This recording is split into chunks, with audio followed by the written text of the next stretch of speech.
This is an image of a cell, which is also known as basic unit of life. Your skin, your muscles, your blood, everything is made up of these cells. But you cannot see them with your bare eyes because of their size. It is said that average human skin cell size is about 30 micrometers, which is incredibly small. This is where the role of microscope comes in. Microscope is an optical instrument which helps in the observation of microscopic particles by magnifying them. But do you ever wonder how this process of magnification happens in a microscope? If yes, then you have come to the right video. In this video, we are going to learn step-by-step process of how an object is magnified under a microscope. But before beginning the video, you have to know the basics of how light interacts with lenses. Convex lenses are a type of lenses whose surface is thick in the middle of lens and thin at the edge of lens.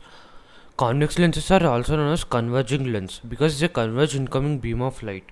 Let us say that there are two parallel rays of light. They travel towards the convex lens and after passing through the lens, they no longer remain parallel. They tend to converge towards each other. This phenomenon is also known as refraction, and the point where these two rays intersect is known as focal point. We have all experienced this phenomenon in our lives without even knowing. When you keep a magnifying glass under the sunlight, you notice that all the light that falls in the lens is focused at one point. This is what I have explained you just now. All the parallel rays that come from the sun after passing through the lens converge at one point. Right now you would be thinking what this phenomenon had to do with the working of microscope.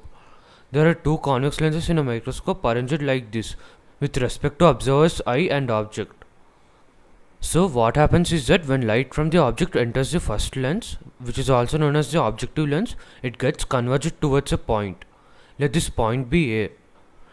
A real image AB is formed as shown in image. Then light from point A reaches second lens, which is also known as eyepiece, and these light rays start to move away from each other due to the laws of refraction. If you want to know exact reason why this happens and the mathematics behind it, tell me in comments. I will make a whole another video on it. For this video, I will not go into much depth so that most of the audience will not get bored. So after light rays from point A passes through eyepiece, they tend to move away from each other. As shown in image, a large magnified virtual image is formed behind the lens. This is the image we see when we try to look at the object through the eyepiece. We can see that the size of the image is very large when compared to the size of the object, and so we can say that the object has been magnified. This is how a microscope works.